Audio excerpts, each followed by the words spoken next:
Hello' everyone, education for you YouTube চেনেললৈ সকলোকে স্বাগতম জনাইছোঁ। আজি আমি ভিডিঅ'টোত নৱম শ্ৰেণীৰ বিজ্ঞান বিষয়ৰ লেচন নম্বৰ 1 আমাৰ চাৰিওকাষৰ বস্তুবোৰ ইয়াৰ কেইটামান MCQ আলোচনা কৰিম। ভিডিঅ'টোৰ প্ৰথম প্ৰশ্নটো হৈছে তলৰ কোনটো পদাৰ্থ? অপশ্যন এ প্ৰেম, অপশ্যন বি বতাহ, অপশ্যন চি ঘৃণা, অপশ্যন ডি চিন্তা। ইয়াৰ শুদ্ধ উত্তৰ হ'ব অপশ্যন বি বতাহ। কুৱেশ্যন নম্বৰ 2, পদাৰ্থৰ কণিকাবোৰৰ মাজত থকা খালী ঠাইক কি বোলা হয়? অপশ্যন এ আন্তঃকণা খালী স্থান, অপশ্যন বি আণৱিক স্থান, অপশ্যন চি শূন্য স্থান, অপশ্যন ডি ওপৰৰ এটাও নহয়। ইয়াৰ শুদ্ধ উত্তৰ অপশ্যন এ আন্তঃকণা খালী স্থান। কুৱেশ্যন নম্বৰ 3, উষ্ণতা বৃদ্ধি হ'লে কণিকাবোৰৰ গতিশক্তি অপশ্যন এ কমে, অপশ্যন বি একে থাকে, অপশ্যন চি বৃদ্ধি পায়, অপশ্যন ডি শূন্য হয়। ইয়াৰ শুদ্ধ উত্তৰ অপশ্যন চি বৃদ্ধি পায়।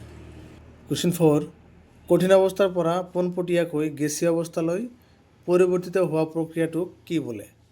অপশ্যন এ ঘনীভৱন, অপশ্যন বি বাষ্পীভৱন, অপশ্যন চি ঊৰ্ধ্বপাতন, অপশ্যন ডি গলন। ইয়াৰ শুদ্ধ উত্তৰ অপশ্যন চি ঊৰ্ধ্বপাতন। কঠিনৰ পৰা পোনপটীয়াকৈ গেছীয় অৱস্থালৈ পৰিৱৰ্তিত হোৱা প্ৰক্ৰিয়াটোক ঊৰ্ধ্বপাতন বুলি কোৱা হয়। কুৱেশ্যন 5, পানীৰ উত্তোলনাংক কিমান? Option A 273 kelvin, option B 373 kelvin, option C 100 kelvin, option D 0 kelvin. ইয়াৰ শুদ্ধ উত্তৰ অপশ্যন বি 373 কেলভিন। তো কেলভিন হিচাপে 373 কেলভিন আৰু চেলচিয়াছ হিচাপে হ'ব আমাৰ 373 পৰা 273 যেতিয়া আমি মাইনাছ কৰি দিম তেতিয়া ডিগ্ৰী চেলচিয়াছলৈ ৰূপান্তৰ হ'ব। কিমান হ'ব 100 ডিগ্ৰী চেলচিয়াছ। যদি পানীৰ উত্তোলনাংক সোধা হয় চেলচিয়াছ হিচাপত তেতিয়া 100 ডিগ্ৰী চেলচিয়াছ হ'ব আৰু কেলভিন হিচাপত সুধিলে 373 কেলভিন হ'ব। কুৱেশ্যন নম্বৰ 6, শুষ্ক বৰফ বা ড্ৰাই আইচ বা শুকান বৰফ বুলিলে কি বুজা যায়? অপশ্যন এ গোটমৰা পানী, অপশ্যন বি কঠিন কাৰ্বন ডাই অক্সাইড, অপশ্যন চি তৰল নাইট্ৰজেন, অপশ্যন ডি কঠিন অক্সিজেন। ইয়াৰ শুদ্ধ উত্তৰ অপশ্যন বি কঠিন কাৰ্বন ডাই অক্সাইড বা গোটা কাৰ্বন ডাই অক্সাইড। গোটা বা কঠিন কাৰ্বন ডাই অক্সাইডক শুকান বৰফ বা শুষ্ক বৰফ বুলি কোৱা হয়। কুৱেশ্যন 7, গেছৰ চাপ জুখিবলৈ ব্যৱহাৰ কৰা এককটো কি? Option A metre, option B pascal, option C litre, option D newton. ইয়াৰ শুদ্ধ উত্তৰ অপশ্যন বি পাস্কেল। কুৱেশ্যন 8, তলৰ কোনটোৰ সংকোচনশীলতা আটাইতকৈ বেছি? অপশ্যন এ ল', অপশ্যন বি পানী, option C oxygen, option D কাঠ। ইয়াৰ শুদ্ধ উত্তৰ অপশ্যন চি অক্সিজেন।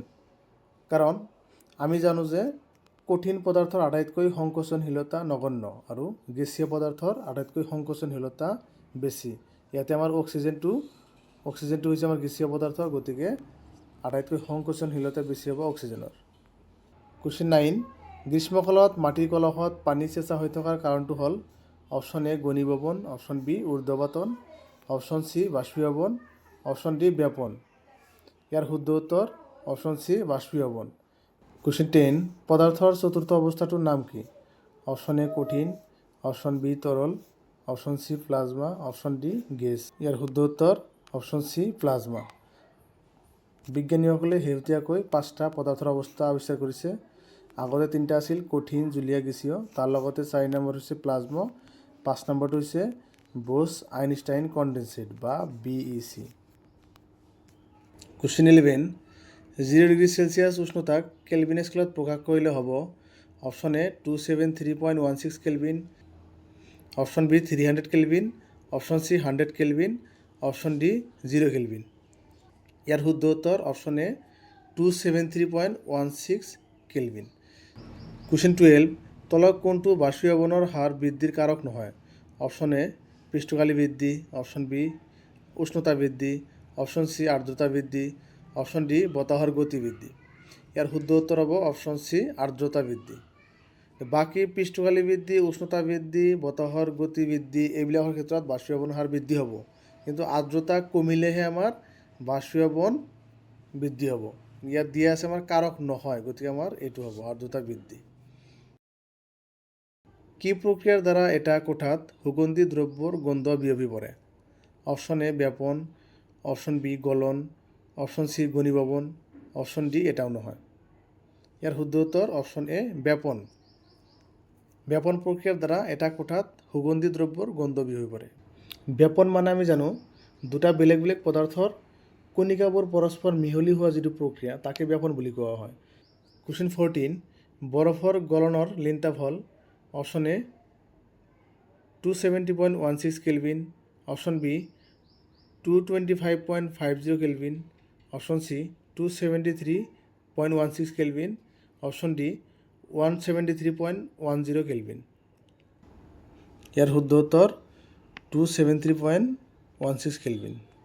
কুৱেশ্যন 15, তলৰ কোনটো পদাৰ্থৰ নিৰ্দিষ্ট আকৃতি আছে? অপশ্যন এ চেনিৰ দ্ৰৱ, অপশ্যন বি কেৰাচিন, অপশ্যন সি নিমখ, অপশ্যন ডি বায়ু। ইয়াৰ শুদ্ধ উত্তৰ অপশ্যন চি নিমখ। কিয়নো আমি জানো কঠিন পদাৰ্থৰ নিৰ্দিষ্ট আকৃতি আৰু আয়তন আছে। নিমখটো হৈছে কঠিন পদাৰ্থ, বাকী চেনিৰ দ্ৰৱ বুলি কোৱা আছে মানে ইয়াত পানী আছে, কেৰাচিন জলীয় পদাৰ্থ, বায়ু গেছীয় পদাৰ্থ, এইবিলাকৰ নিৰ্দিষ্ট আকৃতি আৰু আয়তন নাই। কিন্তু নিমখ কঠিন পদাৰ্থৰ কাৰণে এক নিৰ্দিষ্ট আকৃতি বা আয়তন আছে। যেতিয়া নিমখৰ পানী হ'ব তেতিয়া এইটোৰ জলীয় পদাৰ্থলৈ ৰূপান্তৰিত হ'ব, গতিকে তেতিয়া আমাৰ আকাৰ আকৃতি নাথাকিব। গতিকে ইয়াৰ শুদ্ধ উত্তৰ হ'ব আমাৰ চি নিমখ।